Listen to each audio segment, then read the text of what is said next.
Hello friends, welcome to online engineering. All India state AJE PYQ solution में आप सभी का स्वागत है, जहां पे हम बात कर रहे हैं आपके पास डिजाइन ऑफ स्टील स्ट्रक्चर्स की। डिजाइन ऑफ स्टील स्ट्रक्चर्स में हम बात कर रहे हैं आपके पास एक और इंपॉर्टेंट यूनिट की, जहां पे हम डिस्कस कर रहे हैं आपके पास design of compression members. Design of compression member के अब तक हमने टोटली 3 पार्ट्स कवर कर लिए हैं। अगर आपने अब तक उन सभी पार्ट्स को कवर नहीं किया है तो पहले आप उनको कवर कर सकते हैं। आज हम बात करेंगे आपके पास पार्ट 4 की, यानी कि उसी तरह से डिस्कस करेंगे जैसे कि हमने प्रीवियस पार्ट को कवर किया है।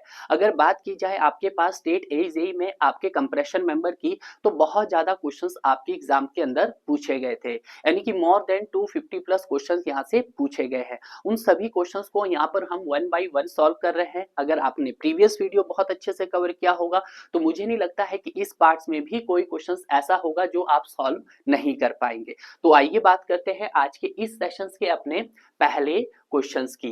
तो ये रहा पहला क्वेश्चंस आपकी स्क्रीन के ऊपर। क्वेश्चंस क्या बोल रहा है, the slenderness ratio of A steel member is. आपको क्या बताना है, स्लेंडरनेस रेशो बताना है। तो अगर हम बात करते हैं स्लेंडरनेस रेशो की, तो इसको मैं पहले भी डिस्कस करवा चुका हूं और एक बार मैं फिर से आपको बता देता हूं। स्लेंडरनेस रेशो क्या होता है हमारे पास सर, स्लेंडरनेस रेशो होता है जिसको मैं लैम्डा से रिप्रेजेंट करता हूं।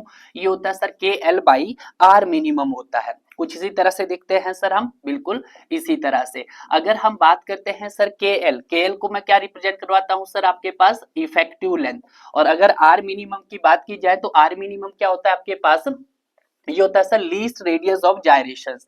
आर मिनिमम क्या होता है sir, least radius of gyrations. अगर सर मैं आर मिनिमम को कैलकुलेट करना चाहूं तो ये क्या होता है सर, आपके पास root moment of inertia I by A होता है। क्लियर है, ये चीज आपको बिल्कुल ध्यान में रखनी है। और कभी कभी क्या किया जाता है डियर कि आपसे मिनिमम रेडियस ऑफ जायरेशंस की डायमेंशंस पूछी जाती है। क्लियर है, तो यहां से अगर मैं इसकी डायमेंशंस बताना चाहूं तो क्या मैं डायमेंशंस बता सकता हूं, बिल्कुल सर। रूट किया मैंने, और अगर मैं बात करता हूं मोमेंट ऑफ इनर्शिया की यूनिट होती है mm की पावर 4 होती है। और अगर हम बात करते हैं सर एरिया की, तो एरिया की यूनिट क्या होती है सर आपके पास, mm स्क्वायर। क्लियर है, अगर मैं इसको सॉल्व करूंगा तो ये मेरे पास क्या निकल के आ रहा है सर, आपके पास ये निकल के आ रहा है मेरे पास mm स्क्वायर। स्क्वायर से मेरा रूट हट गया, तो यहां से जो मेरे पास आर मिनिमम आ गया वो मेरे पास क्या आ गया है, आ गया। तो बहुत सारे ऐसे स्टूडेंट जिनको यहाँ पर डायमेंशंस कैलकुलेशंस करना नहीं आता, वो प्रॉपर तरीके से डायमेंशन कैलकुलेशन सीख सकता है। क्लियर है, तो यहां से मुझे क्या मिल गया है, आपको लीस्ट रेडियस ऑफ जायरेशंस की डायमेंशंस भी मिल गई है, और एक आपने सर बता दिया है स्लेंडरनेस रेशो के बारे में बता दिया है। तो जो आपके पास फाइनली क्या होता है, it is the ratio of, किस किस का रेशो होता है, effective length by least radius of gyrations का होता है। और जो के की वैल्यू है वो हमें कहां से मिलती है सर, IS 800 2007 से मिलती है। अब के क्या आइडेंटिफाई करता है कि वहां पर आपके पास एंड कंडीशंस क्या है। एंड कंडीशंस, बाउंड्री कंडीशंस, मतलब वहां पे जो आपका कॉलम है वो आपका एंड से किस तरह से सपोर्ट है, क्या सर वो फिक्स है या फ्री है या हिंज है, वो सारी कंडीशन डिपेंड करती है अकॉर्डिंग टू IS 800 2007 के मुताबिक। तो अगर हम बात करते हैं यहाँ पे, तो पहला बोल रहा है कि length bye minimum side dimensions, नहीं सर ये तो फॉल्स हो गया है आपके पास, ठीक है, ये नहीं हो सकता। सेकंड बोल रहा है effective length by radius of gyration. अब रेडियस ऑफ जायरेशंस भी यहाँ पर किस जायरेशंस की बात की जा रही है, मिनिमम। मिनिमम बोले तो लीस्ट की बात की जा रही है, तो सर ये भी नहीं हो सकता है। नेक्स्ट बोल रहा है effective length by corresponding radius of gyrations, नहीं सर ये भी नहीं हो सकता है। अगर मुझे एग्जैक्ट देखना है तो एग्जैक्ट क्या हो जाएगा, effective length by least radius of gyrations हो जाएगा। तो इसका मतलब क्या हो जाएगा आपके पास सर, यहाँ पर जो राइट आंसर रहेगा वो आपके पास हो जाएगा डी, इसका राइट आंसर हो जाएगा। क्लियर है, तो देखिएगा अब तो आप इतनी प्रैक्टिस कर चुके हैं कि देखते ही आपका क्वेश्चन का आंसर बन जाना चाहिए। क्लियर है, मूव करते हैं अब अपने नेक्स्ट क्वेश्चन की तरफ। ये रहा नेक्स्ट क्वेश्चन आपकी स्क्रीन पर। क्वेश्चन क्या बोल रहा है कि double lacing shall be design to resist transverse shears. देखिएगा, चाहे हम बात करते हैं लेसिंग सिस्टम, किसकी बात कर रहे हैं सर यहाँ पर, लेसिंग सिस्टम। तो मैं एक बार फिर से बता देता हूं, लेसिंग सिस्टम की बात की जा रही है। अगर मैं लेसिंग सिस्टम की बात करूंगा तो लेसिंग सिस्टम भी आपके पास दो टाइप्स के हो सकते हैं सर। कौन कौन से? एक सर हमारे पास सिंगल लेसिंग हो सकता है और दूसरा सर हमारे पास डबल लेसिंग हो सकता है। कौन सा हो सकता है सर? सिंगल लेसिंग हो सकता है और दूसरा सर हमारे पास डबल लेसिंग हो सकता है। ठीक है, बिल्कुल सही। तो आप यहाँ पर दोनों ही पॉइंट्स को इसको क्या कर लीजिएगा, कैप्चर कर लीजिएगा। अगर हम बात करते हैं सिंगल लेसिंग की, तो सिंगल लेसिंग हो या डबल लेसिंग हो, ये किसको रजिस्ट करता है सर? आपका ये आपका शेयर को रजिस्ट करता है, ट्रांसफर शेयर। तो यहाँ पे जो ट्रांसफर शेयर होगा वो आपके पास 2.5% ऑफ पी होगा। क्लियर है, हम यहाँ लिख सकते हैं। और जब हम बात करते हैं डबल की भी, तो भी आपके ट्रांसफर शेयर को रजिस्ट करेगा, जो होगा 2.5% ऑफ पी। पी क्या है हमारे पास सर? ये है एक्सियल लोड। क्या है सर? एक्सियल लोड है। क्लियर है, बिल्कुल सही। अगर मैं बात करता हूं सिंगल लेसिंग की, देखिएगा बिल्कुल ध्यान दीजिएगा, ये तो हमने बात की थी सिंगल लेसिंग और डबल लेसिंग। यहाँ पे पूछा क्या है? Double lacing. कि double lacing shall be design to resist transverse shear VT is equal to, किसके इक्वल हो जाएगा सर? वो 2.5% ऑफ पी। क्लियर है, ये है। अब देखिएगा यहाँ पे 5% ऑफ पी भी बोला है। देखिएगा भाई, चाहे आप सिंगल करो चाहे डबल करो, पर रजिस्ट होगा आपका कितना ही? 2.5% ऑफ पी। इसी के लिए ही हम देखेंगे। तो ये आपके लिए एक वेरी इंपॉर्टेंट है जो आपको ध्यान रखना है। इसके रिगार्डिंग भी अगर मैं आपको बात करता हूँ इफेक्टिव लेंथ की, तो इफेक्टिव लेंथ क्या होता है सिंगल लेसिंग का सर? अनसपोर्टेड लेंथ के हो जाता है। डबल लेसिंग की अगर हम बात करते हैं तो क्या हो जाता है सर? आपके 0.7 टाइम्स ऑफ अनसपोर्टेड लेंथ हो जाता है। थर्ड देखते हैं सर इसकी thickness. Thickness sir should not be less then L/40। L क्या है सर? आपके पास इफेक्टिव लेंथ। ठीक है, तो L इफेक्टिव को आप चाहो तो शॉर्ट मतलब स्मॉल l लिख सकते हैं। L इफेक्टिव को मैंने क्या लिख दिया है सर? यहाँ पर स्मॉल l लिख दिया है। क्लियर है। और उसी तरह से अगर हम बात करते हैं डबल लेसिंग की thickness should not be less then L effective by 60, इससे कम नहीं होनी चाहिए। तो ये भी आपके पास एक और इंपॉर्टेंट क्या है? पैरामीटर्स है जो आपको यहाँ पर ध्यान रखने हैं।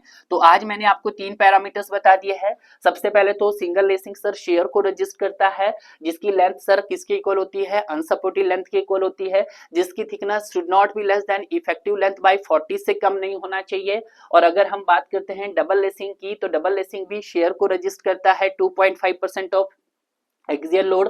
और सर यहाँ पे जो इफेक्टिव लेंथ होती है वो 0.7 टाइम्स ऑफ अनसपोर्टेड लेंथ होती है, जबकि यहाँ पे जो थिकनेस होती है should not be less then L/60 से कम नहीं होनी चाहिए। तो इस तरह से हमारा ये कंसेप्ट भी क्या हो गया होगा? आपका क्लियर हो गया होगा। हालांकि मैंने प्रीवियस पार्ट में भी आपको ये डिस्कस करवा चुका हूँ। क्लियर है? Yes sir.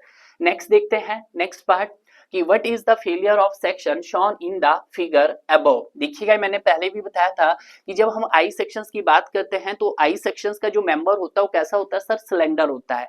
अब जब मेंबर सिलेंडर होता है तो इसमें जो मैक्सिमम पॉसिबिलिटी बनती हो आपके पास बकलिंग के क्राइटेरिया की बनती है। अब जो बकलिंग का भी जो क्राइटेरिया होता है वो अलग अलग होते हैं। ध्यान दीजिएगा, पहला क्वेश्चन को देखेंगे हम। सबसे पहले आती है आपके पास लोकल बकलिंग। क्या आती है सर? लोकल बकलिंग आती है। ठीक है, और लोकल बकलिंग के बाद अगर हम बात करते हैं नेक्स्ट आती है वेब बकलिंग। नेक्स्ट कौन सी आती है सर? आपके पास वेब बकलिंग आती है। और वेब बकलिंग के बाद अगर हम बात करेंगे वेब क्रिपलिंग। कौन सा हो गया सर? Web crippling. ठीक है, वेब क्रिपलिंग को हम और भी किस नाम से जान सकते हैं? वेब क्रिम्पलिंग भी बोलते हैं इसको। तो देखिएगा इसका रीजन समझना है आपको, ये इंपॉर्टेंट है, इसीलिए मैं आपको ये बार बार बता रहा हूं। ठीक है, कि जो आपका वेब बकलिंग होता है और आपका वेब क्रिपलिंग होता है। क्लियर है। अगर मैं वेब बकलिंग की बात करता हूं तो किसके कारण आता है? Due to bending compressive force के कारण। ये आता है सर आपके पास ड्यू टू कंप्रेसिव बेंडिंग के कारण। यहां लिख सकते हैं आप बेंडिंग कंप्रेसिव, बेंडिंग कंप्रेसिव की वजह से आता है। ठीक है, बिल्कुल सही। और अगर हम बात करते हैं वेब बकलिंग तो ये किसके कारण आता है? डायगनली कंप्रेशन के कारण। किसके कारण आता है? डायगनली कंप्रेशन के कारण आता है। कंप्रेशन मेंबर की बात की जा रही है। ठीक है, यस सर। और अगर मैं वेब क्रिपलिंग की बात करता हूं तो ये बेरिंग स्ट्रेस के कारण आता है। ये किसके कारण आता है सर? आपके पास बेरिंग स्ट्रेस के कारण आता है। ठीक है, अब देखिएगा सवाल ये किया गया है कि डायग्राम में आपको ये बताना कि इस तरह का जो आपको थोड़ा सा मतलब ग्रू कट की तरह दिखाई दे रहा है, इस तरह का फेलियर आपका कब रजिस्टर करता है? सबसे पहले तो आपको ये क्या दिखता है सर, क्या ये वेब बकलिंग है? नहीं सर, ये वेब बकलिंग नहीं है। क्या सर ये वेब क्रिपलिंग है? जी हाँ, वेब क्रिपलिंग है। वेब क्रिपलिंग आपका कहाँ पे होता है? जहां पे आपका कंसंट्रेटेड लोड का इफेक्ट आता है, तो कंसंट्रेटेड के लोड के आने से आता है, तो वेब क्रिपलिंग बोलेंगे बिल्कुल सही, वेब क्रिपलिंग बोलेंगे बिल्कुल सही। तो अगर हम बात करते हैं यहाँ पर, तो आपका क्या हो जाएगा सर, टू भी सही है सर और 3 भी सही है, यानी कि 2 एंड 3 के साथ जाएंगे तो हमारा ऑप्शन क्या हो जाएगा सर, आपका बी हो जाएगा। और ये आपके पास वो इंपॉर्टेंट की पॉइंट्स है जो किसी भी एग्जाम में आपकी हेल्प करने वाले हैं। क्लियर है? ये चीज आप इंपॉर्टेंट नोट्स के रूप में इसको लिख लीजिएगा। क्लियर है? Yes sir. नेक्स्ट देखते हैं क्वेश्चन नंबर 4। क्वेश्चन नंबर 4 क्या बोला है आपके पास? क्वेश्चन नंबर 4 बोला है कि top code of truss continuous over a joint L apart, effective length of the members in the plane perpendicular to the truss। देखिएगा आपको इफेक्टिव लेंथ बतानी है, तो यहाँ पे इफेक्टिव लेंथ बनाने से पहले मुझे क्या बनाना पड़ेगा, ट्रस। सपोज करो ये मेरे पास एक ट्रस है और ट्रस की क्या हो रही है, एक पार्ट लेंथ होगी कुछ इस तरह से, बना सकते हैं आप इस तरह से,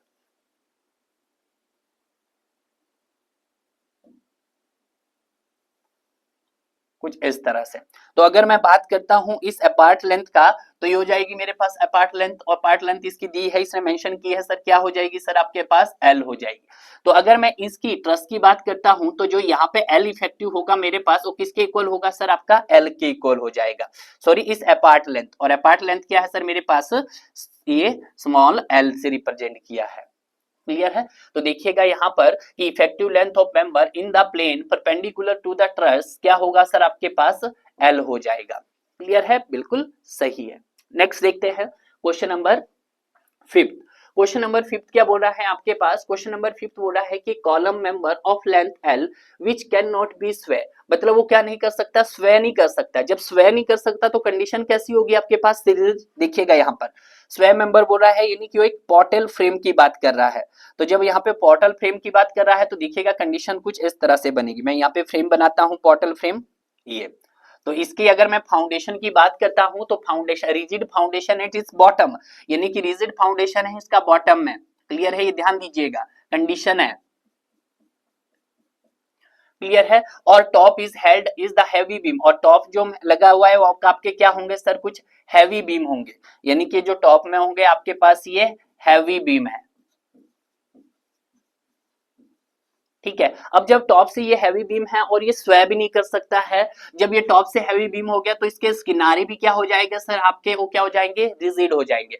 तो जब रिजिड हो जाएंगे तो मेरे पास ये कंडीशन कैसे बन जाएगी सर, दोनों तरफ से मेरे पास क्या है, बेस से मैंने फाउंडेशन से उसको पकड़ के रखा हुआ है, टॉप से हैवी बीम आ गया है, तो मेरी कंडीशन कैसे बन गई है सर, यहाँ पर दोनों कंडीशन फिक्स्ड बन गई है। अब जब दोनों कंडीशन फिक्स बन गई है तो आप सभी को पता है कि कुछ ही डिस्टेंस तक आपकी क्या रहती है, फिक्सिडिटी कांस्टेंट, कितने डिस्टेंस तक सर, 0.25 एल, 0.25 एल तक क्या रहती है, फिक्सिडिटी कांस्टेंट। और उसके बाद क्या बनना शुरू होता है आपका, इलास्टिक डिफॉर्मेशन कर्व। अब जो इलास्टिक डिफॉर्मेशन कर्व बनना शुरू होता है तो उसी के रिगार्डिंग आप क्या फाइंड आउट करते हैं sir, L effective find out करते हैं। तो यहाँ पे जो मेरा एल इफेक्टिव आएगा वो आपके पास क्या हो जाता है सर, हो जाता है 0.50 एल और सर 0.65 एल। मैं डिस्कस करवा चुका हूं आपको। 0.50 एल कब लिया जाता है सर, जब हमारे पास सॉम और टॉस यानी कि किसी भी सब्जेक्ट का जब आप एनालिसिस करते हैं, और इसी वैल्यू को हम क्या नाम देते हैं, थ्योरेटिकल वैल्यू। कौन सी वैल्यू होती है ये आपके पास, थ्योरेटिकल वैल्यू होती है। बट जब हम नेक्स्ट वैल्यू 0.65 इसका हम कहाँ यूज करते हैं, हम डिजाइन ऑफ स्टील स्ट्रक्चर्स के अंदर करते हैं, और आपके आरसीसी का जहां पे हमें क्या करना पड़ता है, डिजाइन करना पड़ता है, यानी कि जो आपका डेली प्रैक्टिकल फील्ड में काम वाले सब्जेक्ट है। तो ये वैल्यू कौन सी कहलाती है सर आपके पास, रिकमेंडेड वैल्यू कहलाते हैं, RECC लिख देता हूं। ठीक है? और रिकमेंडेड वैल्यू को आप एज ए प्रैक्टिकल वैल्यू भी बोल सकते हैं यहाँ पे। क्लियर है? तो यहां से क्लियर हुआ। क्वेश्चन में बोला है था कि column member of length L which can not स्वे, वो स्वे नहीं हो सकता है। स्वे मतलब वो उसमें किसी भी तरह का डिफॉर्मेशन या डिस्प्लेसमेंट अलाउ नहीं है। ऐसा कब होगा कि जब आपके दोनों एंड कैसे होंगे, फिक्स्ड होंगे। और उसने कहा भी कि जो आपका सर बॉटम है वो फाउंडेशन से स्ट्रॉन्ग है, और जो आपका टॉप है वो बीम से कनेक्टेड है। तो जब आपका टॉप और बॉटम बीम और फाउंडेशन से कनेक्टेड है तो दोनों एंड कैसे हुए सर, हमारे पास फिक्स्ड हुए। अब जब दोनों एंड फिक्स हुए तो इस कंडीशन में मेरा इफेक्टिव लेंथ क्या हो जाएगा, 0.50 0.65। तो आप लेंगे सर कौन सी, प्रैक्टिकल वैल्यू। तो प्रैक्टिकल वैल्यू के लिए आपका आंसर क्या हो जाएगा सर, डी इसका राइट आंसर हो जाएगा। क्लियर है, यस सर। नेक्स्ट देखते हैं क्वेश्चन नंबर 6। क्वेश्चन नंबर 6 क्या बोल रहा है कि through which of the flying response में be steel tubular hinge strut. किसकी बात की जा रही है, स्टील ट्यूबुलर हिंज स्ट्रट की बात की जा रही है, इसको अंडरलाइन कर लीजिएगा, स्टील ट्यूबुलर हिंज स्ट्रट। सबसे पहले तो आपको जानना है कि जो हमारे पास स्टील ट्यूबुलर हिंज स्ट्रट होता है ये आपके पास कौन सा मेंबर होता है सर, ये हमारे पास कंप्रेशन मेंबर होता है, फर्स्ट पॉइंट। तो ये क्या होता है सर, हमारे पास कंप्रेशन मेंबर होता है। अब जब सर कंप्रेशन मेंबर होता है तो यहां पर ओनली कौन सी फोर्स कैरी होती है, only axially force, axially compressive force. Only मत लिखो आप, एक्सियली कंप्रेसिव फोर्स लिख देते हैं आप। कौन सी sir, axially compressive force carry होती है। ठीक है, जैसे आप देख रहे होंगे सर, अगर मैं कॉलम के ऊपर लोड डालूंगा तो कॉलम मेरा कैसा मेंबर है, कंप्रेशन। फुटिंग भी मेरा कैसा है, कंप्रेशन, क्योंकि ऊपर से लोड लग रहा है आपके पास। क्लियर है, बिल्कुल सही हो गया। उसके बाद अगर हम बात करते हैं कंप्रेशन मेंबर, और कंप्रेशन मेंबर में हम एज ए आई बीम का एनालिसिस करते हैं, और यहाँ पे हम क्या करते हैं sir, as a I beam का एनालिसिस करते हैं। आई सेक्शन, सॉरी बीम नहीं, आई सेक्शन का क्या करते हैं हम सर, यहाँ पर एनालिसिस करते हैं। और जब आई सेक्शन का एनालिसिस करते हैं तो आई सेक्शन के अंदर क्या क्या आता है सर आपके पास, सर ओवरऑल बकल में फेल होता है, ओवरऑल वो बकलिंग में फेल होता है। ठीक है, बकलिंग में फेल होता है आपके पास, ये ध्यान रखना, बकलिंग में फेलियर आते हैं। और उसके बाद सर एक स्किन फेलियर आता है, यहाँ पर स्किन फेलियर भी इसी के रिगार्डिंग आता है, फेलियर एक्सेट्रा। क्लियर है, ये आपको पहले से ही पता होने चाहिए कि अगर हम बात करते हैं किसकी सर, यहाँ पे बोला जा रहा है आपके पास स्टील ट्यूबुलर हिंज, तो ये क्या है सर, मेरे पास एक कंप्रेशन मेंबर है जो एक्सियली कंप्रेसिव फोर्स को कैरी करता है, जहां पे हम आई सेक्शन का एनालिसिस करते हैं, जो ओवरऑल बक्कल में फेल होता है आपके पास, बकलिंग फेलियर में, और आपके पास सर स्किन बकलिंग आती है, स्किन बकलिंग, स्किन या फिर स्किन लिख देते हो, स्किन नहीं है भाई आपका, स्किन, स्किन। तो यहां पे लिख सकते हैं आप सर स्किन बकलिंग। ठीक है, तो ये ध्यान रखना। तो देखिएगा पहला ऑप्शन देख रहा है कंप्रेशन, बिल्कुल सही है सर, ट्रू है आपके पास। दूसरा बोल रहा है बेंडिंग, नो सर, ये फॉल्स हो गया आपके पास। तीसरा बोल रहा है ओवरऑल बकलिंग, सर ट्रू है। चौथा टॉर्जन, सर फॉल्स हो गया आपके पास। फिफ्थ आपका स्किन बकलिंग हो गया है सर, ट्रू हो गया है। तो ट्रू क्या है सर, 135। तो 135 कहीं दिख रहा है सर, ऑप्शन डी के अंदर है। तो ऑप्शन डी के अंदर आ गया आपके पास 135। तो राइट आंसर हो गया हमारा इस क्वेश्चन का, D is the right answer. Clear है, नेक्स्ट देखते हैं क्वेश्चन नंबर 7। क्वेश्चन नंबर 7 क्या बोल रहा है आपके पास, क्वेश्चन नंबर 7 बोल रहा है कि एक steel column pin at both hand, कि एक स्टील कॉलम है, दोनों एंड से क्या किया गया है सर, उसको पिन किया गया है। ध्यान दीजिएगा, मैं दोनों ही एंड से क्या कर देता हूं सर, इसको पिन कर दिया है। सपोज हमने यहां से भी पिन कर दिया है, यहां से भी पिन कर दिया है, और यहां से भी पिन कर दिया है। तो इस कंडीशंस में हमारे पास क्या निकल के आ जाएगी सर, आपकी इफेक्टिव लेंथ निकल के आ जाएगी। तो यहां से अगर मैं एल इफेक्टिव निकालना चाहूं तो ये क्या हो जाएगी सर, 1.0 एल और 1.0 एल हो जाएगा। क्लियर है, पहला कंसेप्ट आपका क्लियर हुआ, बिल्कुल सही।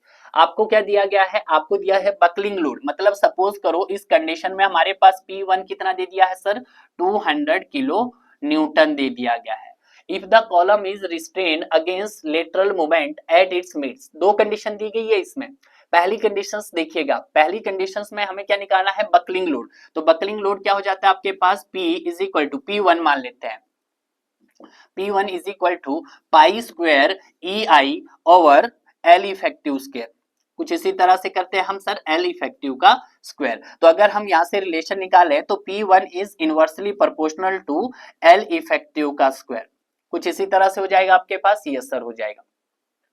क्लियर है, अब यहां पर कंडीशन 1 आ गई है, पहली कंडीशन, इसको आपका लिख लीजिएगा, अंडरलाइन कर लीजिएगा। क्लियर है। और अगर मैं बात करता हूं एल इफेक्टिव की, तो एल इफेक्टिव क्या है सर, यहाँ पर आपके पास जब दोनों एंड पिन है तो 1.0 एल है। क्लियर है, कुछ इस तरह से आपके पास कंडीशन।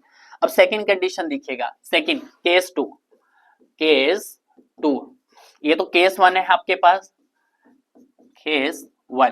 केस टू क्या बोला गया है कि if the column is restrain against lateral movement at is mid height, ठीक है। तो देखिएगा सेकंड केस बोला उसने मिड हाइट मतलब आधी हाइट तक। अब जब आधी हाइट तक होगा तो उस केस में एल इफेक्टिव क्या हो जाएगा आपके पास, तो उस कंडीशन में मेरे पास एल इफेक्टिव हो जाएगा सर L/2, आधा हो जाएगा।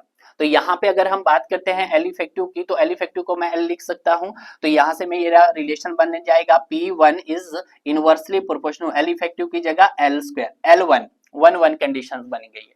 सेकंड के केस की अगर हम बात करते हैं तो एल इफेक्टिव की जगह मैं क्या लिख सकता हूं sir, L2 is equal to L/2 लिख सकता हूं। क्लियर है, बिल्कुल बन गया है। तो मुझे क्या बनाना है, दोनों ही रिलेशंस को, कि P1/P2 क्या बन जाएगा मेरे पास, ये बन जाएगा आपके पास L2 स्क्वायर बाई L1 का स्क्वायर बन जाएगा। कुछ इस तरह से रिलेशन बनेगा आपके पास। Yes sir. अब देखिएगा यहाँ पर अगर इसको हम सॉल्व करना चाहें, P1 हमारे पास दे दिया गया है, या इसको मैं ये भी लिख सकता हूं P1/P2 is equal to L2/L1, L2/L1 का क्या कर लीजिएगा आप, होल स्क्वायर कर लीजिएगा।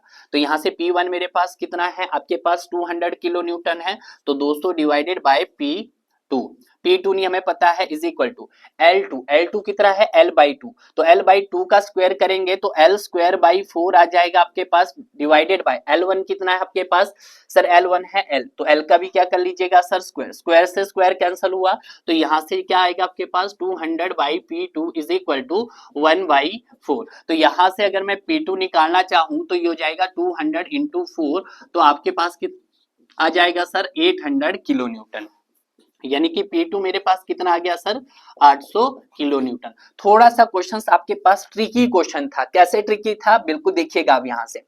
सबसे पहले तो उसने कंडीशन दे दी कि दोनों एंड आपके पास पिन है, जब पिन है तो आपने एल इफेक्टिव कैलकुलेट कर दिया और आपको P1 भी दे दिया। और जहां पर हमारे पास अगर बात की जाए बकलिंग लोड की, तो बकलिंग लोड क्या है आपके पास, वो है pi square EI by L effective, यानी कि P1 is inversely proportional to L effective.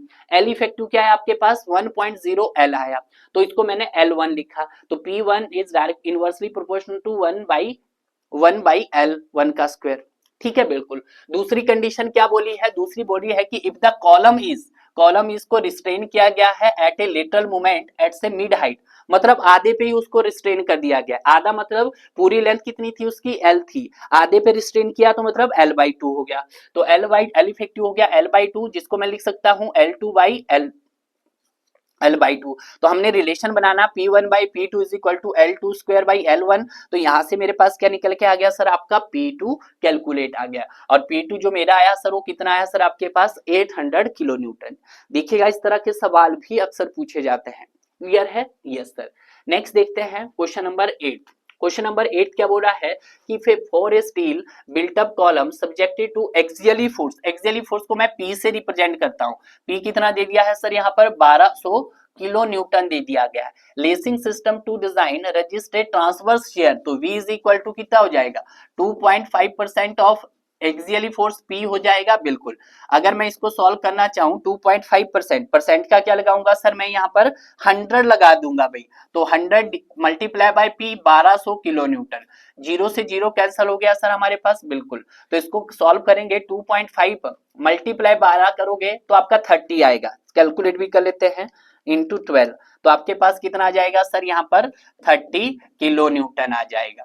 तो यहां से मेरा जो आपके पास ट्रांसफर शेयर फोर्स आया वो कितना आया सर, 30 किलो न्यूटन आया।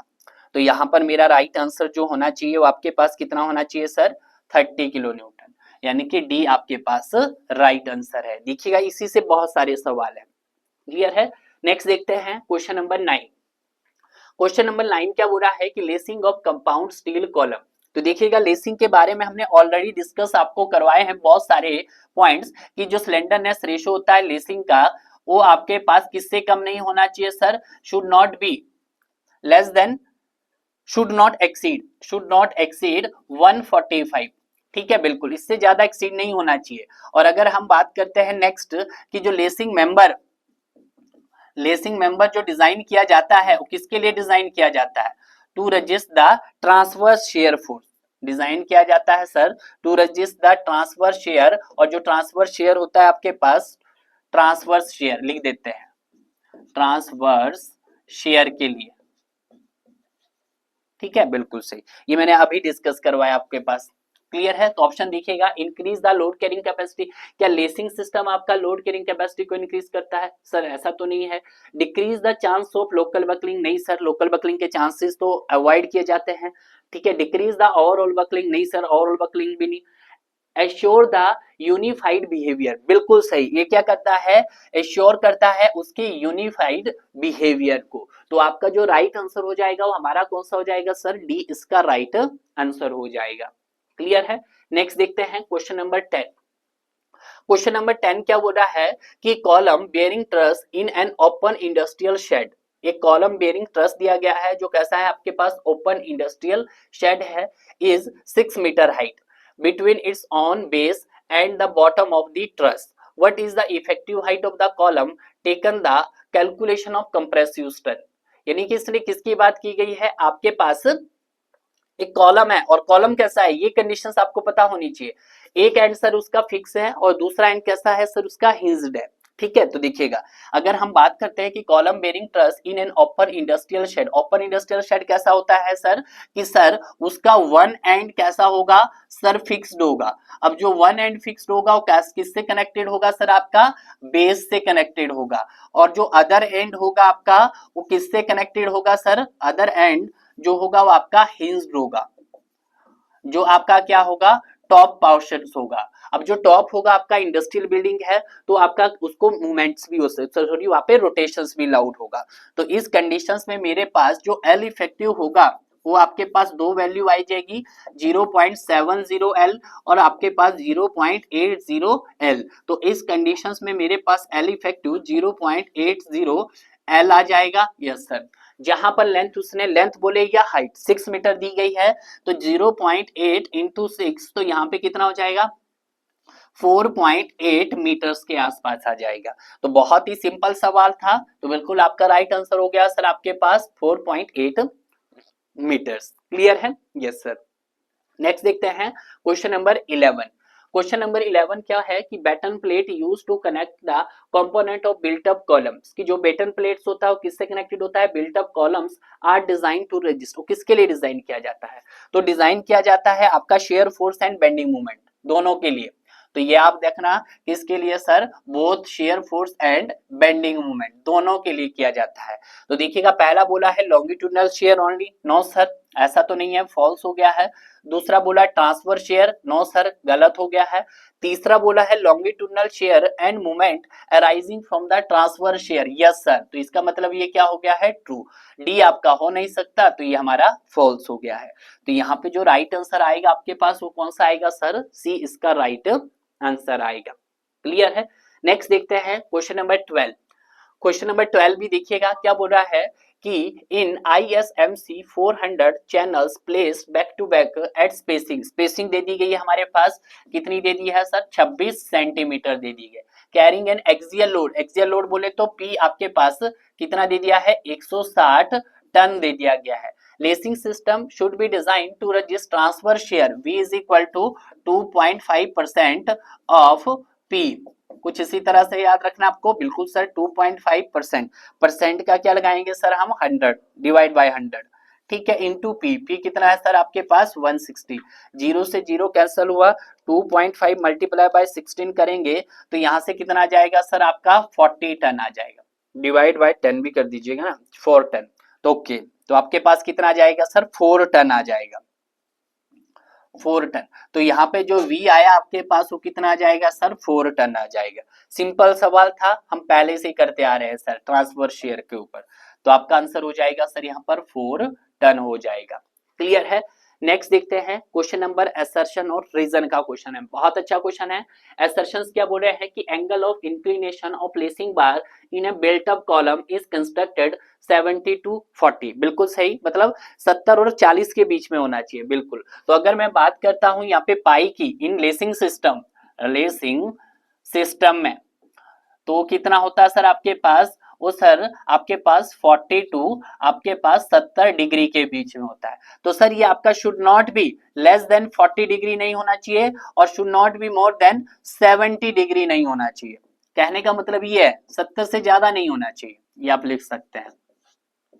अब यहाँ पे देखिएगा सर, ये तो आपने बोला है कि 40 डिग्री के, अगर सर ये लेस देन 40 डिग्री हो गया तो कंडीशंस क्या बनेगी, ये भी तो सवाल है कि सर अगर आपका 40 डिग्री से कम होगा तो उस कंडीशन में जो आपके पास जो शेयर फोर्स को कैरी करने की जो कैपेसिटी होगी ना वो डिक्रीज हो जाएगी, ठीक है, capacity of the shear force is decrease. तो इस कंडीशन में क्या हो जाएगा कि जो कैपेसिटी रहेगी आपके पास, जो कैपेसिटी रहेगी शेयर फोर्स की, यानी कि वो किसको रजिस्ट करता है, आपका शेयर फोर्स को रजिस्ट करता है, ट्रांसफर शेयर फोर्स को, वो क्या हो जाएगी सर आपकी डिक्रीज हो जाएगी, पहला। दूसरा कंडीशन बोल रहा है कि sir should not be more than 70 degree, और सर बोल दिया गया है कि अगर 70 डिग्री से क्या हो जाएगा, ज्यादा हो जाएगा। तो अगर 70 डिग्री से ज्यादा हो जाएगा आपके पास एंगल ऑफ इंक्लिनेशन, तो उस कंडीशन में क्या होगा आपके पास सेकेंडरी ट्रस एक्शन हो जाएगा, क्या हो जाएगा, secondary truss action. Secondary truss action का मतलब है कि जो लोड है वो आपका मतलब एक सीजी से पास नहीं करेगा, वो अवे फ्रॉम द सीजी पास करेगा। क्लियर है, बिल्कुल सही। तो ये मैंने रीजन भी आपको बता दिया है। तो यहाँ पे बोल रहा है बिल्कुल सही सर, ये आपका ट्रू हो गया है, तो ये ट्रू हो गया है। रीजन क्या है कि when this limit is not maintain, अगर ये लिमिट मेंटेन नहीं रहेगी यानी कि लेस देन 40 हो जाएगा तो आपके पास ट्रांसफर शेयर फोर्स की कैपेसिटी डिक्रीज हो जाएगी, और अगर ये वैल्यू 70 डिग्री से एक्सीड कर गई तो आपके पास सेकेंडरी ट्रस एक्शन आ जाएगा। तो ये बोल रहा है कि this limit is not maintain the total length of the bar will be large. नहीं भाई, ये तो कोई भी रिलेशन नहीं बना, तो इसका मतलब क्या हो गया सर, ये फॉल्स हो गया है। तो आपके पास जो सही आंसर रहेगा वो आपके पास सर सी इसका रहेगा, A is the true, R is the false हो जाएगा। क्लियर है। नेक्स्ट देखते हैं क्वेश्चन नंबर 14। क्वेश्चन नंबर 14 क्या बोल रहा है कि an industrial portal frame shown has weak floor beam. दिखेगा, ये देखिएगा, ये आपके पास कॉलम है, मैं आपको बता देता हूं, ठीक है, दिस पोर्शन इज कॉलम, ठीक है, और ये क्या है आपके पास सर फाउंडेशन है, और फाउंडेशन आपको कैसा दिखाई दे रहा है, बिल्कुल रिजिड फाउंडेशन है, तो मतलब ये एंड कैसा है सर आपके पास फिक्स्ड है, और ये सर आपके पास क्या है सर आपके पास बीम है।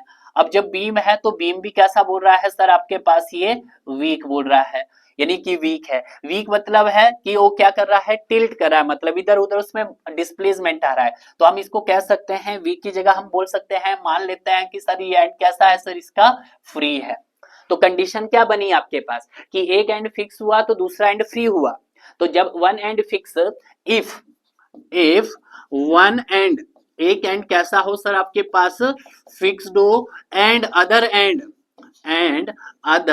एंड सर मेरे पास कैसा हो, फ्री हो, तो उस कंडीशंस में मेरा एल इफेक्टिव क्या बन जाता है, तो उस कंडीशन में 2.0 एल और 2.0 एल, ये कब sir theoretical value, this is the practical value. तो एल इफेक्टिव जो रहेगा मेरे पास वो रहेगा sir 2.0 L is equal to 2 into L. L कितनी दी गई है 4 मीटर, तो यहां से आपका आंसर क्या आ जाएगा सर 8 मीटर आ जाएगा। तो एल इफेक्टिव कितना आ गया सर 8 मीटर आ गया है। क्लियर है। देखिएगा, समझना है आपको क्वेश्चंस में क्या बोला गया है। क्वेश्चंस में बोला गया है कि एक इंडस्ट्रियल पोर्टल फ्रेम है, ये शॉन इन वीक फ्लोर बीम, जिसका फ्लोर बीम कैसा है, वीक है। वीक का मतलब मान लेते हैं उसको हम फ्री मान लेते हैं, उस एंड को फ्री मान लेते हैं, और effective length of the column, और बेस आपको दिखाई दे रहा है, बेस बिल्कुल सर फाउंडेशन है, मतलब वो कैसा है, फिक्स है। तो कंडीशन बनी one and fix and other and free. Clear है। तो उस कंडीशन में इफेक्टिव लेंथ क्या होता है, ट्वाइस ऑफ अनसपोर्टेड लेंथ, और अनसपोर्टेड लेंथ उसने दी है 4 मीटर, तो आपका आंसर कितना आ गया सर 8 मीटर। तो यहाँ पे हमारे पास sir D is the right answer हो जाएगा। क्लियर है, यस सर। नेक्स्ट देखते हैं क्वेश्चन नंबर 15। क्वेश्चन नंबर 15 भी किसका है सर, असर्शन और रीजन का क्वेश्चन है आपके पास। असर्शन क्या बोल रहा है कि battening of column shall be done where column are subjected to eccentric loading. नहीं सर, इसेंट्रिक लोडिंग नहीं होगी, कैसी होगी सर, सेंट्रिक लोडिंग होगी। तो पहले ही गलत हो गया सर, ये आपके पास, ये आपके पास फॉल्स हो गया है। और जहां पे असर्शन फेल्स आता है वहां पे हम डायरेक्ट कौन सा ऑप्शन पिक करते हैं सर, हम डी ऑप्शन पिक करते हैं। क्लियर है, क्योंकि यहाँ पे जो आपके पास लोडिंग आती है वो आपके पास इसेंट्रिक नहीं रहती है सर, कैसे रहती है आपके, बिल्कुल सेंटरिंग रहती है।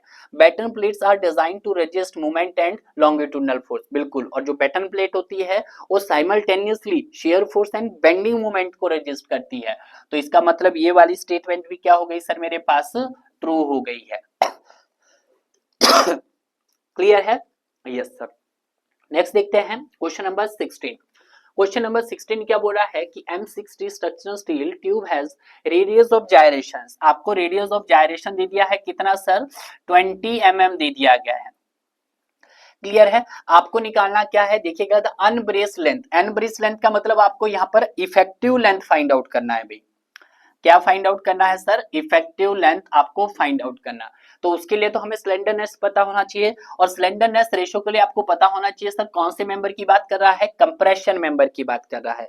और जब कंप्रेशन मेंबर की बात कर रहा है तो मैक्सिमम जो स्लेंडरनेस रेशियो होगा हम लोड की कंडीशन में ले लेते हैं, dead load plus live load. कितना होता है सर आपके पास, 180 होता है। और स्लेंडरनेस रेशियो को हम लिखते क्या है सर आपके पास, L effective by R minimum लिखते हैं। क्या लिखते हैं सर हम, R minimum is equal to 180। तो क्या मैं आर मिनिमम को मैं एज ए यहाँ पर जब रेडियस ऑफ जायरेशन दिया है तो मैं आर लिख सकता हूं, बिल्कुल सही। तो यहाँ पर मैं अगर एल इफेक्टिव निकालना चाहूं तो निकाल सकते हैं, यस सर। तो एल इफेक्टिव जो हो जाएगा सर ये 180 इंटू आर मिनिमम की जगह मैं क्या रखूंगा सर, आर। ठीक है, तो यहाँ पे सॉल्व करेंगे sir 180 multiply by R. R कितना है सर आपके पास 20। सॉल्व करेंगे तो आपके पास कितना आएगा है सर, 3600 mm आ जाएगा। 3600 mm का मतलब क्या है सर, आपके पास 3.6 मीटर आ गया है, यानी कि एल इफेक्टिव। एल इफेक्टिव का मतलब आपके पास कौन सी लेंथ सर, अनब्रेस्ड लेंथ। तो अनब्रेस्ड लेंथ का आपका सही आंसर क्या हो जाएगा सर, यहाँ पर ए इसका राइट आंसर हो गया है। क्लियर है, ये चीज आपको ध्यान रखना है। स्लेंडरनेस रेशियो, स्लेंडरनेस रेशियो के लिए पता होना चाहिए मेंबर कौन सा है सर आपके पास, कंप्रेशन है। क्लियर है, yes sir. Question number 17। Question number 17 क्या बोल रहा है आपके पास, the element that normally subjected to combined bending and axially force, कि जहां पे आपका कंबाइंड इफेक्ट देखा गया है। बोला है स्ट्रट इन रेनफोर्स कंक्रीट मेंबर, नहीं, स्ट्रट एक क्या है, कंप्रेशन मेंबर है। और आपका छोटा सेक्शन भी होता है, इसमें तो आपके पास कंप्रेशन ही आता है। The member in long span bridge, no sir. Column in frame structures, बिल्कुल सही, कि जो आपका कॉलम इन फ्रेम स्ट्रक्चर्स होता है उसमें आपका कंबाइन एक्शन आता है bending as well as axial force का। क्लियर है, यस सर। नेक्स्ट देखते हैं क्वेश्चन नंबर 18। क्वेश्चन नंबर 18 क्या बोला है, the effective length of member as shown in the given figure. या मैं पहले भी बता चुका हूं आपको, स्पेशल केस थे आपके पास। तो इस कंडीशन में इफेक्टिव लेंथ क्या रहती है आपके पास, ट्वाइस ऑफ एल रहती है। क्लियर है, नेक्स्ट देखते हैं क्वेश्चन नंबर 20। क्वेश्चन नंबर 20 भी हम ऑलरेडी डिस्कस कर चुके हैं। आपके पास यहाँ पे कंप्रेशन मेंबर दिए गए हैं और उनका स्लेंडरनेस रेशियो दिया गया। पहला बोला है the compression member carrying a dead load and super impose load. तो मैंने अभी बताया कि मैक्सिमम जो स्लेंडरनेस रेशियो होगा किसका sir, dead load plus live load. तो कितना होगा सर, 180। तो पहला यही बोला है, compression member carrying a dead load and super impose load. तो कितना होगा सर आपके पास, ए का हो गया सर हमारे पास 2। तो ए का ऑप्शन ए को ही देखकर हमें मिल गया है, तो आपका आंसर बी ही होने वाला है। बट नेक्स्ट भी देख लेते हैं, the member carrying compressive load due to wind और सिस्मिक फोर्स। तो नेक्स्ट है कि मैक्सिमम स्लेंडरनेस रेशियो बताना आपको कब, जब सर विंड लोड हो और सर आपका अर्थक्वेक फोर्स हो। तो उस कंडीशन में कितना लिया जाता है सर, 250। सर 250 है, बिल्कुल सर। तो बी का हो गया सर 3, तो बी का 3। नेक्स्ट बोला है member carrying a tension but which reversal of stresses occur, wind और सिस्मिक। तो उस कंडीशन में कितना आता है सर आपके पास, 350 आता है। तो यहाँ पे हो गया सर आपके पास 1। तो राइट आंसर मुझे मिल गया है, बिल्कुल सही। तो देखिएगा जो मैंने आपको ये की पॉइंट्स बताए ना, इससे आपको बहुत जल्दी याद हो जाएंगे। क्लियर है, यस सर। नेक्स्ट देखते हैं क्वेश्चन नंबर 20। क्वेश्चन नंबर 20 क्या बोल रहा है आपके पास, ये बोल रहा है compression member has centre to centre length of 4 metre, fix at one end and hinged at other end, एक एंड से फिक्स है और दूसरे एंड से कैसा है सर वो आपका हिंज। तो सपोज करो एक एंड सर हम उसका फिक्स बना लेते हैं और दूसरा एंड सर हम उसका कैसा बना लेते हैं, हिंज्ड बना लेते हैं। क्लियर है। तो इस कंडीशन में देखिएगा जब हम फिक्स की बात करेंगे तो कुछ डिस्टेंस तक तो आपकी फिक्सिडिटी क्या रहेगी, मेंटेन रहेगी। सपोज करो यहां तक कितने डिस्टेंस तक रहती है फिक्सिडिटी, मेंटेन 0.25 एल तक, और उसके बाद सर इलास्टिक डिफॉर्मेशन कर्व बनना शुरू होता है। तो इस कंडीशंस में मेरे पास जो एल इफेक्टिव रहता है वो दो वैल्यू आती है सर मेरे पास, देखिएगा वन एंड फिक्स है और अदर एंड आपका पिन है, तो 0.70 एल रहता है और 0.80 एल रहता है। ये आपके पास थ्योरेटिकल वैल्यू और ये मेरे पास प्रैक्टिकल वैल्यू। क्लियर है। लेंथ आपके पास 4 मीटर दे दी गई है। तो इस कंडीशन में जब हम सॉल्व करेंगे तो L effective is equal to 0.80 L, तो 0.80 एल कितना है 4 मीटर, ठीक है 4। तो यहां से जब सॉल्व करेंगे तो ये कितना आ जाएगा सर 3.2 मीटर्स, ठीक है। एल इफेक्टिव आपके पास आ गया है। क्लियर है। तो बिल्कुल अच्छे से हमने इस क्वेश्चन को सॉल्व किया तो आपका आंसर हो गया सर 3.2 मीटर्स हो गया है, क्वेश्चन नंबर 20। क्लियर है। नेक्स्ट देखते हैं क्वेश्चन नंबर 21।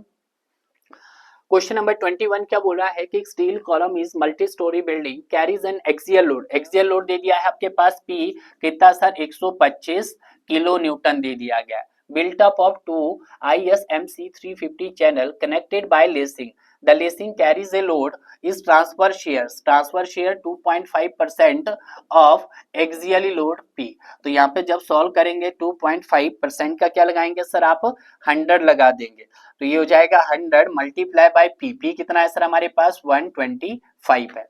क्लियर है। सॉल्व करेंगे सर 2.5 मल्टीप्लाई बाय 125, तो यहां से कितना आ जाएगा सर 3.125 न्यूटन, न्यूटन बोल रहा है तो न्यूटन में ही आएगा, तो V जो हो जाएगा मेरे पास 3.125 न्यूटन आ गया है। तो ये भी आपका क्वेश्चन हम बार बार कर रहे हैं, आपके हम जितनी बारी आ रहे हैं उतनी बारी सॉल्व किया जा रहा है। क्लियर है। सी नेक्स्ट देखते हैं क्वेश्चन नंबर 22। क्वेश्चन नंबर 22 क्या बोल रहा है कि where should splices in the column be provided. देखिएगा स्प्लाइसेस क्यों प्रोवाइड की जाती है कि जब हम क्या करते हैं दो कॉलम को आपस में कनेक्ट करते हैं तो वहां पे हम किसका यूज करते हैं, कॉलम स्प्लाइसेस का यूज करते हैं। कॉलम स्प्लाइसेस कितनी लेंथ होनी चाहिए सर, आपके टोटल कॉलम लेंथ का 1/4 होना चाहिए। तो यहाँ पे आपका आंसर क्या हो जाएगा sir at 1/4 height of the column होना चाहिए। क्लियर है। Yes sir. नेक्स्ट 23 क्वेश्चंस भी हम ऑलरेडी डिस्कस कर चुके हैं, पर देख लीजिएगा the most critical consideration in the design of road steel column carrying N axial load is, कि आपको मोस्ट क्रिटिकल कंसीडरेशन बतानी हो। सबसे मोस्ट क्रिटिकल कंसीडरेशन क्या रहता है आपका, एक तो रहता है आपके पास gross area, slenderness ratio, modulus of elasticity, ये सारे इंपॉर्टेंट क्राइटेरिया रहते हैं। पहले बोला percentage elongation at yield and the net cross sectional area, नहीं सर नेट तो आएगा नहीं, टेंशन मेंबर की बात थोड़ी की जा रही है, कंप्रेशन की बात की जा रही है, तो ये तो फॉल्स हो गया है। Critical bending strength critical bending strength and axially yield strength of material, नहीं सर ये भी फॉल्स हो गया है। Buckling strength based on net area, नहीं बकलिंग स्ट्रेंथ जो बेस्ड होगा नेट एरिया नहीं होगा, वो आपके पास ग्रॉस एरिया होगा, तो ये भी आपके पास क्या हो गया सर फॉल्स हो गया है। बस्ता टी, तो डी क्या है compressive strength based on slenderness ratio, बिल्कुल लैम्डा पे बेस्ड है, gross section area of the member, बिल्कुल सही। तो आपका जो राइट आंसर हो जाएगा वो हमारे पास क्या हो जाएगा सर डी, इसका राइट आंसर हो जाएगा, क्योंकि compression member is based on gross area होता है, नेट एरिया किस पे होता है आपका टेंशन मेंबर पे। क्लियर है। Yes sir. नेक्स्ट देखते हैं 24। क्वेश्चन नंबर 24 क्या बोल रहा है कि in the case of structural steel section the minimum ratio of thickness of element in compression in terms of their outstanding length is specified to prevent, किसके लिए आप स्पेसिफाइड करते हैं थिकनेस ऑफ एलिमेंट, सर ये specified किया जाता है कि वहां पे किसी भी तरह की लोकल बकलिंग ना हो। और मैंने आपको अभी बताया था कि लोकल बकलिंग आप किसके कारण आता है, बेंडिंग कंप्रेसिव के कारण आता है, किसके कारण सर बेंडिंग कंप्रेसिव के कारण आता है। क्लियर है। मैंने सारा बता दिया है, ये भी बता दिया कि वेब बकलिंग किसके कारण आता है सर आपके पास डायगोनल कंप्रेशन के कारण आता है, और उसी तरह से वेब क्रिपलिंग किसके कारण आता है सर आपके पास बियरिंग स्ट्रेस के कारण आता है। जैसे अगर मैं यहाँ पर आपको आई सेक्शंस बना के बताऊं कि आपके पास कुछ आई सेक्शन इस तरह से होगा, आई सेक्शन कुछ इस तरह से। अब देखिएगा फ्लेंज विड्थ भी होगा कुछ ना कुछ, बिल्कुल सर, तो उसको मैं बी से यहाँ पे मेंशन कर रहा हूँ, ठीक है। इसका यहाँ पे उसी तरह से थिकनेस ऑफ दी वेब भी होगा, सॉरी यहाँ पे वेब है आपके पास, तो डेप्थ ऑफ दी वेब भी कुछ ना कुछ होगा। तो यहाँ से लेके यहाँ पे हम क्या लिख सकते हैं सर, आपका डेप्थ ऑफ दी वेब भी होगा, ठीक है। और यहाँ पे sir thickness of the flange भी होगा कुछ ना कुछ, क्लियर है। अब थिकनेस ऑफ दी फ्लेंज भी होगा तो थिकनेस ऑफ दी वेब भी होगा sir, thickness of the web भी होगा। तो यहाँ पे आपका स्पेसिफाई होना चाहिए width to thickness of flange, यानी कि width to thickness of flange आपका क्या नहीं होना चाहिए sir, should not be less than 16 से कम नहीं होना चाहिए। और उसी तरह से depth of web to thickness of the web आपके पास should not be less than 0.5 से कम नहीं होना चाहिए। तो ये कोडल प्रिजन भी आप स्पेसिफाइड करते हैं, और ये कोडल प्रिजन आप क्यों स्पेसिफाइड करते हैं कि वहां पर किसी भी प्रकार की आपके पास लोकल बकलिंग ना आए, क्लियर है। Yes sir. नेक्स्ट देखते हैं क्वेश्चन नंबर 25 क्या बोल रहा है कि 0.80 L is the effective length of a column, actual length L, which is the effectively held position at both end and restrain in direction one end। बिल्कुल, तो ये आंसर किसका हो जाएगा सर, ए। यानी कि इसका मतलब क्या है आपके पास 0.80 कब, कि जब सर वन एंड आपके पास कैसा हो, फिक्स्ड हो, और अदर एंड कैसा हो सर आपके पास, अदर एंड कैसा हो, हिंज हो, ये वाली कंडीशन है। क्या बोला है देखिएगा, उसने बोला कि effective length of column actually length L है which effectively held in position at both end, कि दोनों एंड से क्या किया गया है, उसको इफेक्टिवली हेल्ड किया गया है, but restrain in direction one and, but एक डायरेक्शन उसको रिस्ट्रेन किया गया, मतलब रोका गया है कहीं, मतलब फिक्स है। तो एक एंड फिक्स है और दूसरा एंड कैसा है सर आपका, हिंज्ड है। बट जब सेकंड कंडीशन की बात करते हैं कि restrain direction at both end, कि दोनों तरफ से उसको पकड़ के रखा गया है, रिस्ट्रेन नहीं होने दे रहा है, तो इसका मतलब क्या है कि बोथ कंडीशंस, बोथ क्या है, बोथ एंड कैसे हैं सर आपके पास, फिक्स्ड है। और जब बोथ एंड फिक्स्ड होते हैं तो इस कंडीशन में कितना आता है सर आपके पास 0.65 L, यानी कि दो वैल्यू आती है 0.5 L और दूसरी 0.65 L। तो जो हमारी प्रैक्टिकली होती है वो आपके पास 0.65 L होती है, क्लियर है। तो ये कंडीशंस है जो आपको क्लियर होनी चाहिए। नेक्स्ट देखते हैं क्वेश्चन नंबर 26। क्वेश्चन नंबर 26 क्या बोल रहा है कि एक steel road of 20 mm diameter, देखिएगा स्टील रोड का डाया दे दिया गया है, और डाया आपके पास कितना दे दिया है सर, डाया दे दिया है मेरे पास 20 mm। आगे क्या बोल रहा है, tie member the roof bracing system may be subjected to possible of reversal of stresses due to wind load, what is the maximum permissible length। आपको क्या निकालना है यहाँ पर, लेंथ निकालना है। तो अगर हम बात करते हैं स्लेंडरनेस रेशो की, कि रिवर्सल ऑफ स्ट्रेसेस के केस में आपका स्लेंडरनेस रेशो कितना रहता है सर, हमारे पास 350 रहता है। स्लेंडरनेस रेशो क्या होता है sir, L effective by R minimum होता है। Yes sir, R minimum is equal to कितना हो जाएगा सर 350। तो यहां से अगर मैं एल इफेक्टिव निकालना चाहूं तो एल इफेक्टिव क्या हो जाएगा सर, 350 इंटू आर मिनिमम हो जाएगा। तो आर मिनिमम आप निकाल सकते हैं सर, बिल्कुल सर, आर मिनिमम हो जाएगा सर हमारे पास I by A, moment of inertia. Cross section कैसा है सर रोड का आपके पास, सर्कुलर, तो सर्कुलर के लिए क्या हो जाएगा आपके पास, पाई डी की पावर 4 बाई 64 हो जाएगा। और अगर एरिया की बात करता हूं तो पाई बाई 4 डी स्क्वायर हो जाएगा। सॉरी, सर्कुलर का हमें क्या निकालना है, एरिया फाइंड आउट करना है, ठीक है। क्वेश्चन थोड़ा सा आपको है, हालांकि आप डायरेक्ट इसको क्या कर सकते हैं, लर्न भी कर सकते हैं इस वाले फॉर्मूले को, ठीक है। तो ये हो जाएगा sir area pi by 4 D square, ठीक है। तो रूट आप करेंगे यहां पर,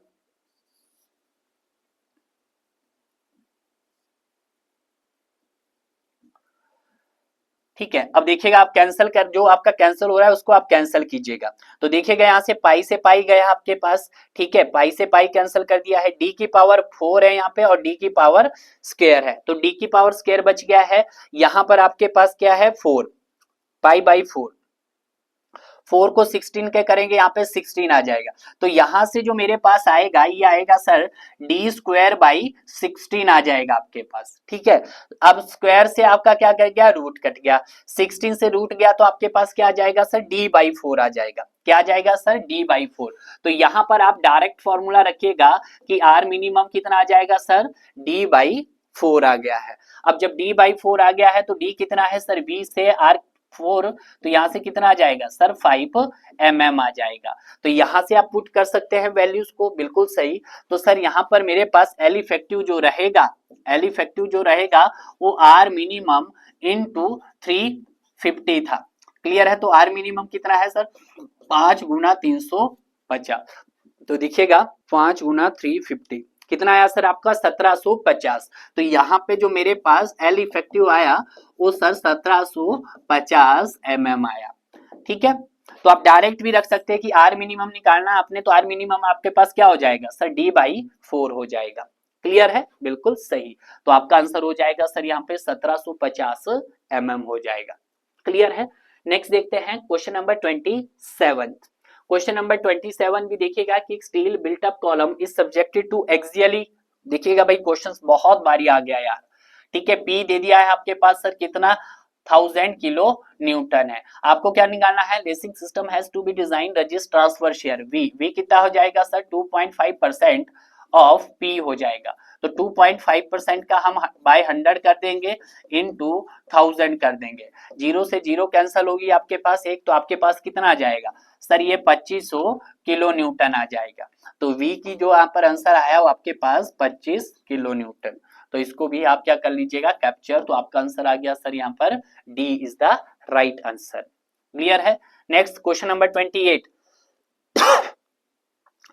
क्वेश्चन नंबर 28 क्या बोल रहा है कि when the ends of compression member are not faced by complete bearing, अगर वो पूरी तरह से क्या कर रहा है बेरिंग को फेस नहीं कर पा रहा है, the splices should be designed to resist -% of forces. तो वहां पे स्प्लाइसेस कितने परसेंट ऑफ फोर्स को रजिस्ट कर पाएगा? तो सर जब उसको डिजाइन कर रहे हैं तो आपके 100% को ही तो रजिस्ट कर पाएगा। तो आपका आंसर क्या हो गया सर यहाँ पर ए आपका राइट आंसर हो गया है। क्लियर है? नेक्स्ट देखते हैं क्वेश्चन नंबर 30। क्वेश्चन नंबर 30 है, बिल्कुल सही। क्वेश्चन नंबर 30 क्या बोल रहा है कि which one of the following is not a compression member. Strut की बात करते हैं सबसे पहले। तो स्ट्रट क्या है सर मेरे पास, सर कंप्रेशन मेंबर है। स्ट्रट क्या है, कंप्रेशन मेंबर है। राफ्टर क्या है आपके पास सर, अगेन कंप्रेशन मेंबर है।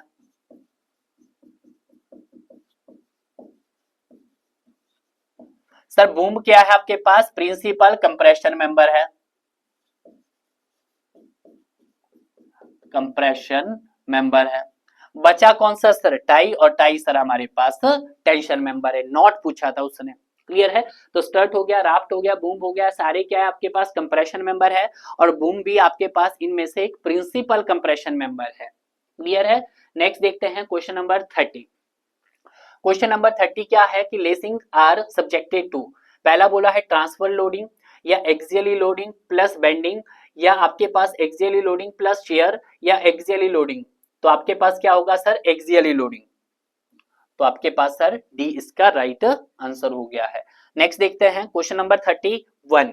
31 क्या बोला है, what is the effective length of steel column length one and hinged. देखिएगा अगर हमारे पास क्या हो, वन एंड आपके पास हिंज्ड हो, वन एंड हिंज्ड, पूरा लिख देते हैं भाई, एक बार मैं सारे बता देता हूं आपको।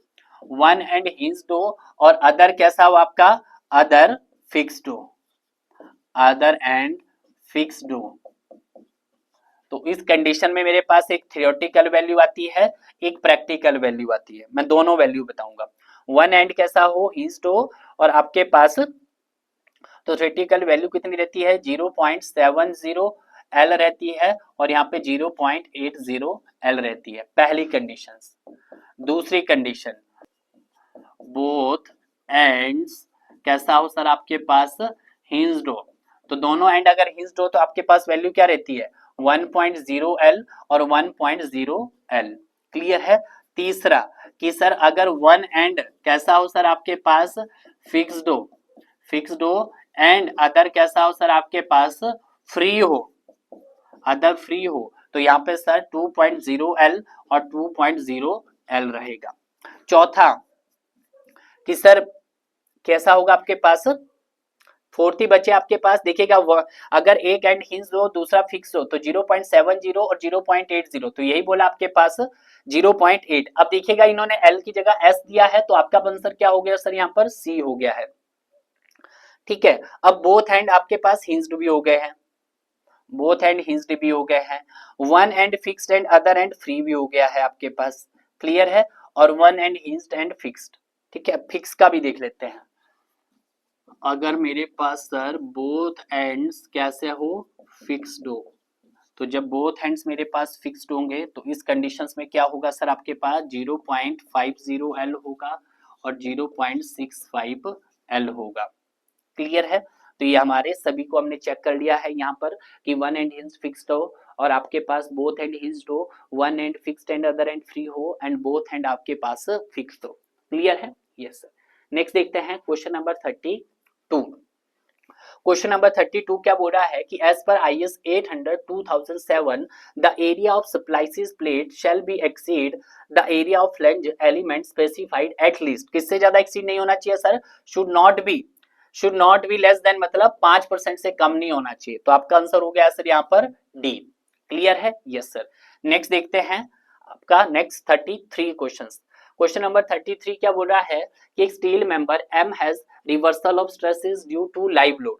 लाइव लोड के कारण की बात कर रहा है, where another member N has reversal of stresses due to wind load as the specified 2000 maximum slenderness ratio. अगर मैं एम की मैक्सिमम स्लेंडरनेस रेशो देखता हूं, ठीक है, एम बोले तो आपके पास reversal of stresses due to किसके कारण आ रहा है सर, आपका लाइव लोड के कारण। तो उस कंडीशन में 180 होगा। और अगर मैं एन का स्लेंडरनेस रेशो देखता हूं और एन के आपके पास सर, एन है reversal of stresses due to wind load, wind load का कितना होता है सर आपके पास 350। तो अगर हम बात करते हैं एन क्या है आपके पास, तो देखिएगा maximum slenderness ratio less for member M than member N, more for member M than member N, ठीक है। तो अगर हम यहाँ पे देखें कि जो एम की है वो लेस देन आपका पास एन है, ठीक है। तो एम की क्या है, less for M than N, बिल्कुल एन की ज्यादा है, तो आपके पास ए आंसर हो गया है। तो यहाँ से यही तो रिलेशन बना आपके पास कि जो एम का जो स्लेंडरनेस रेशो है वो लेस देन है आपके पास एन के स्लेंडरनेस रेशो से, क्लियर है। Yes sir. नेक्स्ट देखते हैं नेक्स्ट क्वेश्चन, आज का last question. For steel construction where secondary effects are considered without wind or earthquake loads, the permissible stress on the members on connection specified may be excess 25%, clear है। तो जितने भी यहाँ पर हमने सवाल किए हैं उनको भी हमने बहुत अच्छे से किया है और इस तरह से हमारा जो पार्ट 4 होता है वो हमारा यहाँ पे कंप्लीट होता है। अब मिलते हैं अब आपको नेक्स्ट पार्ट में। जब तक हम आपका नेक्स्ट पार्ट लेकर आते हैं तब तक आप इसी तरह से पढ़ते रहिए डियर और आगे बढ़ते रहिए।